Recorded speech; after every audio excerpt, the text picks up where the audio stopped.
पिछले वीडियो में हमने देखा था कि ब्लैक एडम अपने आप को सरेंडर कर देता है। इसके बाद वो रिक्वेस्ट भी करता है कि मेरे साथ कुछ ऐसा करो कि मैं दोबारा से इस शब्द का उच्चारण ही ना कर सकूं। जिसके बाद ब्लैक एडम को पानी के अंदर ले जाकर एक बॉक्स में डाल दिया जाता है और उसके मुंह में एक ऐसी डिवाइस लगा दी जाती है जिस वजह से ये कुछ बोल ही ना पाए। वहीं दूसरी तरफ हम इश्मेल को देखते हैं जो अब हेल के अंदर आ चुका है। दरअसल इश्मेल को एक बात शुरू से ही पता थी कि अगर वो उस ताज की ताकत को हासिल करना चाहता है तो उसका तरीका ये है कि उसको वो ताज अपने हाथ में पकड़ना होगा और उसी वक्त कोई ना कोई उसको मारे ताकि वो मर के हेल में आ जाए और वो हेल के शैतान से आकर मिल सके, जिससे वो शैतानी शक्तियों को हासिल कर सके। ये सारी बातें इश्मेल शुरू से ही जानता था। अब हेल का सबसे बड़ा शैतान इश्मेल से मिलता है और उसको अपनी पावर्स दे देता है और इसके बाद अब इश्मेल पहले जैसा इंसान नहीं रहता बल्कि वो सबक बन चुका होता है। अब ये इन शैतानी पावर्स के साथ इस दुनिया में आ जाता है और हर तरफ तबाही मचाने लगता है। और जैसे ही जस्टिस सोसाइटी को इसके बारे में पता चलता है तो वो इसके मुकाबले के लिए इसके सामने आते हैं और यहाँ पे काफी देर तक लड़ाई चलती रहती है। लेकिन सबक क्योंकि बहुत ज्यादा शक्तिशाली था तो ये सब मिलके भी उसको नहीं रोक पा रहे। तभी जस्टिस सोसाइटी के एक और टीम मेंबर जिसका नाम डॉक्टर फेथ है, जो अपनी विभिन्न अवतार में आकर सबक को मारने की कोशिश करता है, लेकिन फिर भी वो कामयाब नहीं होता। और बहुत ही जल्द वो ये समझ जाता है कि सबक को ब्लैक एडम के अलावा और कोई नहीं हरा सकता। इसलिए वो यहाँ से अपने पावर्स के जरिए ब्लैक एडम से बात करने लगते हैं और उसे ये कहते हैं कि हमें तुम्हारी मदद की जरूरत है। और वो यहीं से ब्लैक एडम का काफी हेल्प भी करते हैं ताकि वो खुद को आजाद करवा सके। इसके बाद ब्लैक एडम वहाँ से अपने आप को निकाल लेता है और वहाँ के कुछ सोल्जर्स को मारकर पानी से बाहर आ जाता है। और बाहर आते ही वो शज़ाम बोलता है, जिसके बोलते ही उसमें ब्लैक एडम की सारी पावर्स फिर से आ जाती है। जिसके बाद वो सबक के पास जाने लगता है। वहीं दूसरी तरफ जस्टिस सोसाइटी के लोग अभी भी सबक से लड़ रहे होते हैं और इसी दौरान उनके एक साथी डॉक्टर फेथ को सबक मार डालता है।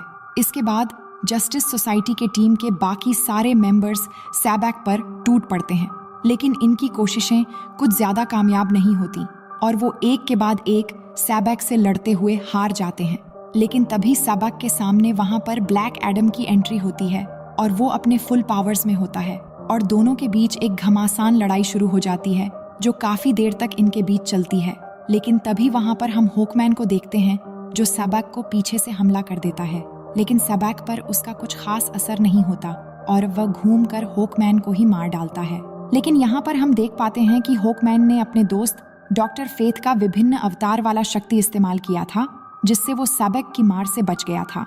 इसके बाद हॉकमैन फिर से सबक के सामने आता है और कहता है कि ये पेत्रा मैंने अपने एक दोस्त से सीखा था। इसके बाद वो इसी शक्ति का इस्तेमाल करके विभिन्न अवतार में आकर सबक को चारों तरफ से पकड़ लेता है।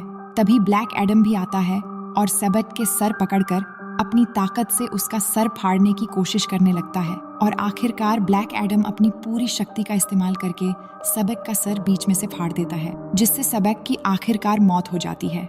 इसके बाद अब फिर से सब कुछ ठीक होने लगता है और शहर के लोग फिर से ब्लैक एडम को अपना मसीहा मानने लगते हैं और वो सब इस बात को मान लेते हैं कि ब्लैक एडम ने ही हमें और हमारे शहर को बचाया है। इसके बाद हम देखते हैं कि ब्लैक एडम के पास एक ड्रोन उड़ता हुआ आता है, जिस ड्रोन से एक होलोग्राफिक वीडियो कन्वर्सेशन के जरिए हम उसी लेडी को देखते हैं जिसने जस्टिस सोसाइटी की टीम को इकट्ठा करने के लिए कहा था। अब वो वीडियो कन्वर्सेशन के जरिए ब्लैक एडम को एक वार्निंग देते हुए कहती है कि ठीक है, तुम मेरी जेल में नहीं रहना चाहते हो तो मत रहो, लेकिन अब से खंदक शहर ही तुम्हारा जेल है और अगर तुम खंदक शहर से एक भी कदम निकाले तो मैं तुम्हें पछताने का एक भी मौका नहीं दूंगी। तभी ब्लैक एडम कहता है कि मुझे रोकने वाला इस दुनिया में कोई नहीं। तो वो लेडी कहती है, मैं ऐसे लोगों को भी जानती हूँ जो इस दुनिया के हैं ही नहीं। इसी बात पर ब्लैक एडम कहता है, तुम्हें जिसको भेजना है भेज दो। ये कहते हुए वो उस ड्रोन को अपनी लाइटनिंग पावर से तबाह कर देता है। अब ड्रोन के टूटते ही हर तरफ धुआं ही धुआं होने लगता है और तभी उस धुएं के बीच से बाहर आता है सुपरमैन।